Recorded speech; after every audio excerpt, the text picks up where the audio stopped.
The most famous monster in Greek myth was killed in her sleep by a man who never dared to look at her. Perseus watched her in the reflection of a polished bronze shield while a goddess guided his sword arm, and when it was over, he sealed her severed head in a bag and flew away. That head became a weapon. Her face became a symbol of terror stamped onto armor for 1,000 years. But here's the question nobody asked at the victory feast. What did Medusa actually do? Pull on the thread of her story, and it unravels into something far darker than a monster hunt. It becomes a story about how a victim is remade into a threat, how power rewrites its own crimes, and how the face we were taught to fear might belong to the one person in the whole myth who deserved our pity. Start at the beginning, before the snakes.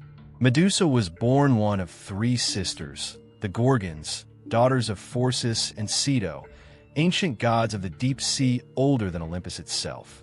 Her sisters Stheno and Euryale were immortal. Medusa was not. In a family that could not die, she was the single fragile exception, the one member marked from birth for an ending. And the world made sure the sisters knew they did not belong in it. They lived at the far edge of everything, beyond the great river ocean that circles the earth, near the Garden of the Hesperides at the frontier of eternal night. Not in a city, not on a mountain of the gods, but in the borderlands where maps give up. Whatever else Medusa was, she was an exile first, raised in the dark at the rim of the world, close enough to night to hear it breathing. The Greeks put their fears out there. They put her out there too. The oldest voice we have is the poet Hesiod, writing 7 centuries before Rome retold her story. And in his telling there is no curse, no crime, no punishment. He says only this: Poseidon, god of the sea, lay with Medusa in a soft meadow among spring flowers. That is the entire account. A meadow, flowers, an image so gentle it could pass for a love story.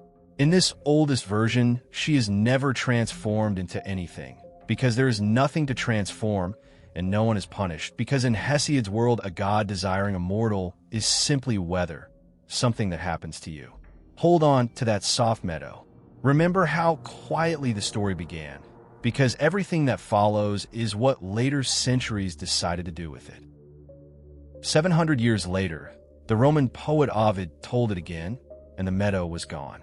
In his version, Medusa was once a mortal woman of astonishing beauty, famous above everything for her hair. And Neptune, Rome's name for Poseidon, did not meet her among spring flowers. He raped her inside the temple of Minerva, on the sacred floor of the goddess of wisdom. What happened next is the hinge of the entire myth. Minerva did not punish the god. She could not, or would not. Instead, she turned her fury on the girl, transforming that celebrated hair into a nest of living snakes, and making her face so terrible that a single glance turned men to stone. The victim was punished for the crime committed against her. Later writers softened the injustice by inventing a sin. Apollodorus records a version where Medusa boasted that her beauty rivaled Athena's, as if vanity could explain what was done to her. The sources cannot agree on whether she was a victim or a transgressor, which tells you the ancient world was already arguing over the question we still argue over today. When something terrible happens to a woman, whose fault do we decide it is? Now, the hero enters, and even his story is built on a predator. On the island of Seriphos, King Polydectes wanted Perseus's mother Danae, and Danae did not want him. The obstacle was her son. So Polydectes devised an errand designed to be a death sentence. Bring me the head of Medusa. He did not want the head. He wanted the boy gone, so that nothing could stand between him and a woman who had refused him. Sit with that irony for a moment. Perseus flies to the edge of the world to protect his mother from a powerful man who will not take no for an answer. And the way he protects her is by executing another woman who was destroyed by a powerful man who would not take no for an answer. The myth never notices this. The hero certainly does not. He gathers his winged sandals, his cap of darkness, his curved blade, and he goes hunting. He found her asleep. That detail survives in the sources, and it changes everything about the famous duel, because there was no duel. Perseus crept toward a sleeping woman, watching only her reflection in the polished bronze of his shield, while Athena, the same goddess who had cursed her, guided his hand for the stroke. Medusa never woke. She never saw him. The monster whose gaze no man could survive was killed without ever opening her eyes. And she was pregnant. As her head came away, her children by Poseidon sprang from her severed neck. Pegasus, the white-winged horse, and Chrysaor, a warrior gleaming gold. The only birth she was given came through her own death. Her immortal sisters woke to the sound and hunted the fleeing hero across the sky. But he wore the cap of darkness, and their hands closed on nothing. So they wailed. Pindar says Athena heard Euryale's scream of grief for her sister and was so struck by the sound that she invented the double flute to imitate it. The goddess who arranged the killing turned the family's mourning into music. Even in death, Medusa was never allowed to rest. She became equipment. As Perseus flew home over the Libyan desert, drops of her blood fell to the sand and became the venomous serpents of Africa. When the Titan Atlas refused him hospitality, Perseus raised the head and turned him into a mountain range that still carries his name. At his own wedding feast, he swept it across a room of enemies and left behind a hall of statues. And yet her blood held one last secret, a strange double nature. Blood drawn from her left side was fatal poison. Blood from her right side could raise the dead.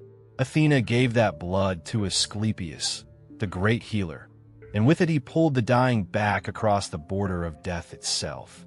Think about what that means. The woman the world called a monster carried resurrection in her veins. Half of her killed, half of her gave life back. The myth always knew she was both, even if the men inside had only ever used her as a weapon. In the end, the goddess who had cursed her claimed her. Athena fixed the Gorgon's head to the center of her aegis, and in the oldest Greek poetry, that face stares out from the armor of heaven as a pure emblem of terror. Even the underworld honored her fear. Odysseus, who survived a war and a decade of monsters, retreated from the gates of Hades at the mere thought that the Gorgon's head might rise before him. Medusa became the most feared image in her world, worn as a weapon by the very goddess who destroyed her. And that is the part of the story that follows you home, because everyone in this myth used her. A god took her body, a goddess took her face, a hero took her head. The poets took her story and could not even agree on whether she deserved it. 27 centuries later, the pattern is still easy to recognize. The person who survives the harm becomes the thing everyone else is warned about.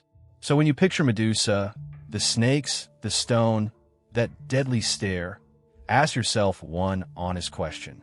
Are you remembering a monster, or are you remembering how thoroughly the world can turn its victim into one?